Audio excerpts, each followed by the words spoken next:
हमारा ब्रह्मांड अनंत दूरियों तक फैला हुआ है, जिसके एक बहुत छोटे से ही हिस्से को हम इंसान अभी तक देख पाए हैं। इस छोटे से हिस्से को हम ऑब्जर्वेबल यूनिवर्स कहते हैं।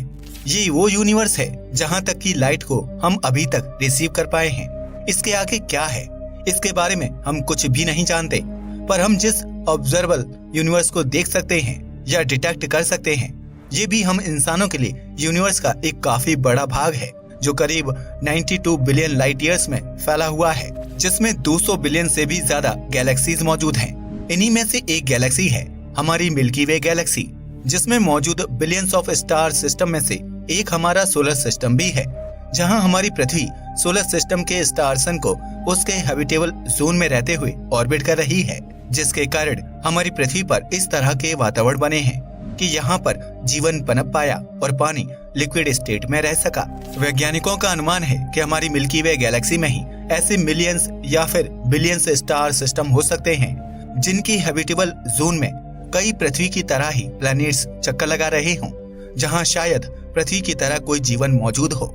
इसी आधार पर वैज्ञानिकों का अनुमान है कि अगर पूरे ऑब्जर्वेबल यूनिवर्स में मौजूद हैबिटेबल प्लैनेट्स को काउंट किया जाए तो यह नंबर 5 ट्रिलियन के पार चला जाता है।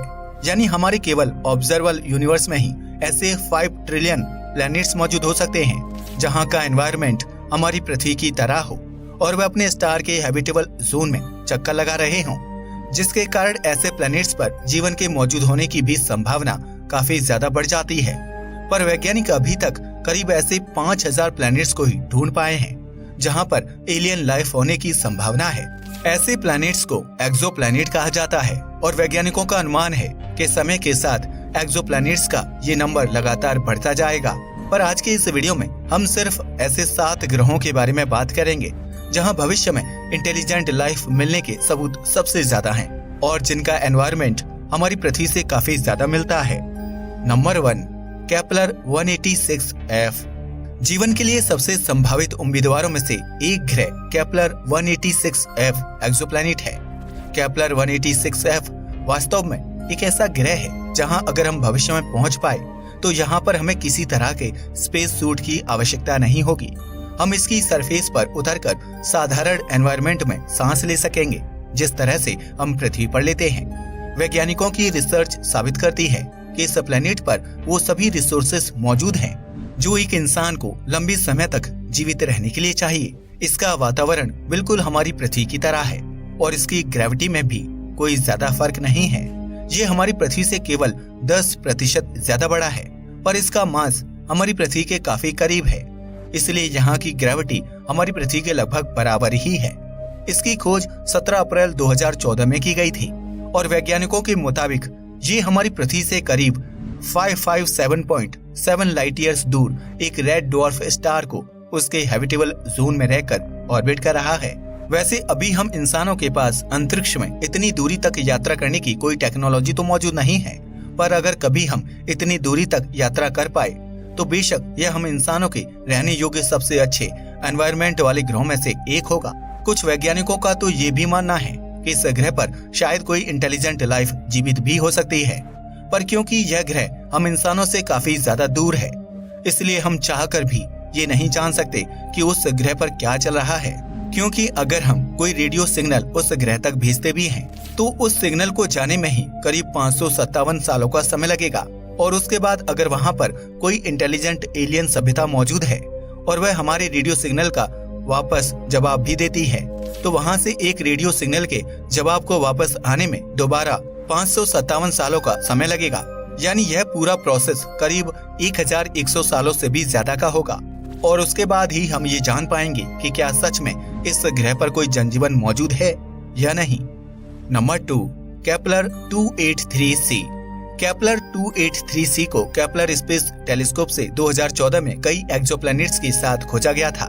ये हमारे सोलर सिस्टम से करीब 1600 लाइट ईयर्स दूर मौजूद केपलर 283 के टाइप स्टार को ऑर्बिट कर रहा है। अभी तक वैज्ञानिकों द्वारा की गई रिसर्च में सामने आया है कि यह ग्रह हमारी पृथ्वी से करीब 2 गुना बड़ा है और यह अपने स्टार के काफी करीब रहकर उसे ऑर्बिट करता है, जिसके कारण इसे एक चक्कर पूरा करने में केवल 93 दिन का समय लगता है, जिसका मतलब है कि यहाँ पर एक साल केवल 93 दिनों का ही है। पर वैज्ञानिक रिसर्च में ये भी सामने आया है कि ये ग्रह काफी ज्यादा हमारी पृथ्वी की तरह दिखता है। ये भी दिखने में एक ब्लू प्लेनेट की तरह है, जिसके आधार पर वैज्ञानिक अंदाजा लगा रहे हैं कि इसकी सतह पर हमारी पृथ्वी की तरह ही काफी ज्यादा मात्रा में लिक्विड पानी मौजूद है।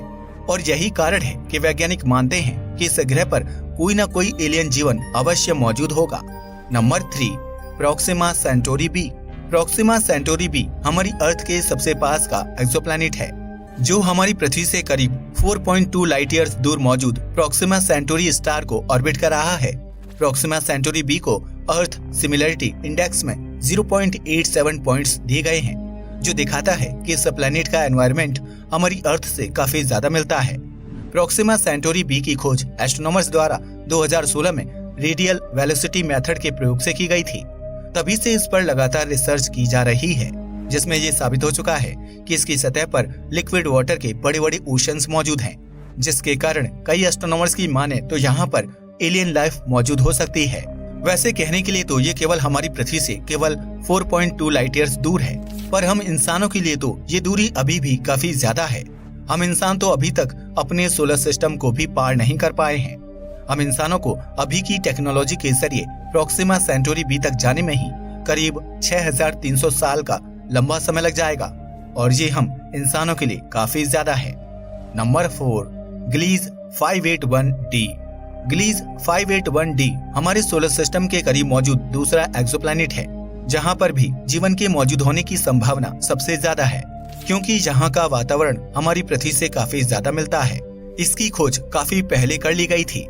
यह 24 अप्रैल 2007 में खोजा गया था, और ये हमारी पृथ्वी से करीब 20.3 लाइट ईयर्स दूर मौजूद एक डॉर्फ स्टार के हैबिटेबल जोन में रहकर उसे ऑर्बिट कर रहा है। वैसे वैज्ञानिकों के अनुसार ये हमारी पृथ्वी से करीब 7 गुना ज्यादा मैसिव प्लैनेट है, यानी यहाँ की ग्रेविटी हमारी पृथ्वी से 7 गुना ज्यादा है, पर आकार के मामले में ये हमारी पृथ्वी से 2 गुना बड़ा ही है। वैसे इस ग्रह पर की गई अभी तक की रिसर्च तो यही दावा कर रही है कि इस ग्रह के वातावरण में ज्यादातर मात्रा CO2 गैस की है, और इसमें बहुत कम मात्रा में ऑक्सीजन मौजूद है, जो शायद हम मनुष्य के लिए तो सांस लेने के लिए पर्याप्त नहीं है। पर इस ग्रह पर काफी ज्यादा पेड़ पौधे होने की बात कही जाती है, क्योंकि पेड़ पौधों को सांस लेने के लिए ऑक्सीजन की जरूरत नहीं है, वह कार्बन डाइऑक्साइड पर जीवित रह सकते हैं। इसके अलावा वैज्ञानिकों की रिसर्च में ये भी बताया गया है कि क्योंकि यह ग्रह अपने स्टार के हैबिटेबल जोन में रहकर उसे ऑर्बिट कर रहा है, इसलिए यहाँ पर लिक्विड पानी मौजूद होने की भी काफी ज्यादा संभावनाएं हैं, और ये सभी चीजें मिलकर इस ग्रह को जीवन के लिए एक अच्छा उम्मीदवार बनाती हैं। Number 5, Kepler 438b। Kepler 438b भी एक रेड ड्वार्फ स्टार को ऑर्बिट कर रहा है। इसे अपने स्टार का एक ऑर्बिट पूरा करने में करीब 35 दिनों का समय लगता है, यानी यहाँ पर एक साल अर्थ के 35 दिनों के बराबर है। ये हमारी अर्थ से करीब 472.9 लाइट ईयर्स दूर लाइरा कॉन्स्टेलेशन में मौजूद है, और यहाँ का वातावरण भी हमारी पृथ्वी से काफी ज्यादा मिलता है। वैज्ञानिक रिसर्च तो ये बताती है कि ये हमारी पृथ्वी से भी बेहतर एनवायरनमेंट वाला ग्रह है, जहाँ का वातावरण मनुष्य जीवन के लिए पृथ्वी से भी बेहतर है। और इन्हीं सब बातों को देखते हुए वैज्ञानिक इस ग्रह के बारे में काफी ज्यादा एक्साइटेड हैं कि इस ग्रह पर शायद जीवन मौजूद हो। इसलिए वैज्ञानिक इस पर कई अलग अलग रिसर्च भी कर रहे हैं कि हमें यहाँ से एलियन लाइफ का किसी तरह का कोई सिग्नल मिल सके, पर अभी तक वैज्ञानिक अपनी कोशिशों में कामयाब नहीं हो पाए हैं। Number 6, GJ3323b। GJ3323b एक्सोप्लैनेट का आकार हमारी अर्थ से करीब 30% बड़ा है, इसलिए इसे सुपर अर्थ एक्सोप्लैनेट की लिस्ट में शामिल किया गया है, पर इसका मास हमारी अर्थ से केवल 2 गुना है। GJ3323b अपने स्टार के हैबिटेबल जोन में आता है, जिसके कारण इस पर पानी लिक्विड स्टेट में मौजूद हो सकता है। इसकी खोज 2017 में की गई थी, जो हमारी अर्थ से करीब 17 लाइट ईयर्स दूर एरिडानस कॉन्स्टेलेशन में ग्लीज 3323 स्टार को ऑर्बिट कर रहा है। ये भी हमारे सोलर सिस्टम के सबसे करीबी एक्सोप्लैनेट्स में से एक है। इस ग्रह पर वैज्ञानिकों द्वारा की गई अभी तक की रिसर्च बताती है कि यहाँ पर पानी के बड़े बड़े समुद्र मौजूद हो सकते हैं। इसके अलावा इसका एनवायरनमेंट भी हमारी पृथ्वी से काफी ज्यादा मिलता है, इसलिए वैज्ञानिकों का अनुमान है कि यहाँ पर भी किसी तरह का जीवन मौजूद हो सकता है। Number 7, Trappist 1e। Trappist 1e हमारी अर्थ से करीब 40 लाइट ईयर्स दूर एक्वेरियस कॉन्स्टेलेशन में मौजूद है, जिसकी खोज वैज्ञानिकों द्वारा 2017 में स्पिट्जर स्पेस टेलीस्कोप से ट्रांजिट मेथड के प्रयोग द्वारा की गई थी। ट्रैपिस्ट 1e एक्सोप्लैनेट एक ultra cool red dwarf star के हैबिटेबल जोन में रहकर उसे ऑर्बिट कर रहा है। इसका आकार हमारी अर्थ के लगभग बराबर है, पर इसकी डेंसिटी हमारी अर्थ से कम है। एस्ट्रोनॉमर्स रिसर्च में ये भी सामने आया है कि इसकी ज्यादातर सरफेस अर्थ की तरह लिक्विड वाटर से कवर्ड है और इसके एटमॉस्फेयर पर रिसर्च से ये साबित हुआ है कि इसके एटमॉस्फेयर में ऑक्सीजन भी मौजूद है, जिसके कारण वैज्ञानिक मानते हैं कि शायद यहाँ पर पृथ्वी की ही तरह एक इंटेलिजेंट लाइफ मौजूद हो सकती है या फिर वहाँ भविष्य में किसी तरह की लाइफ पनप सकती है। वैसे तो जैसा मैंने आपको शुरुआत में बताया कि हमारी अपनी गैलेक्सी में ही ऐसे लाखों ग्रह मौजूद हो सकते हैं जहाँ पर एलियन लाइफ मौजूद हो सकती है, पर हम इंसानों के जीवन की समझ को देखते हुए हम अभी तक कुछ हजार प्लैनेट्स को ही ढूंढ पाए हैं, जिनमें से कुछ ऐसे ग्रह हैं जहां पर पृथ्वी की तरह जीवन होने की काफी ज्यादा संभावना है। दोस्तों, हमने आपको इस वीडियो में 7 एक्सोप्लैनेट्स बताए जिन पर जीवन होने की संभावना है। आपको क्या लगता है कि इनमें से सबसे ज्यादा जीवन होने के चांस किस प्लैनेट पर ज्यादा है? हमें कमेंट करके जरूर बताइएगा। आज के लिए बस इतना ही। वीडियो पसंद आया हो तो इसे लाइक और शेयर करें, साथ ही चैनल को भी सब्सक्राइब करें। जय हिंद दोस्तों।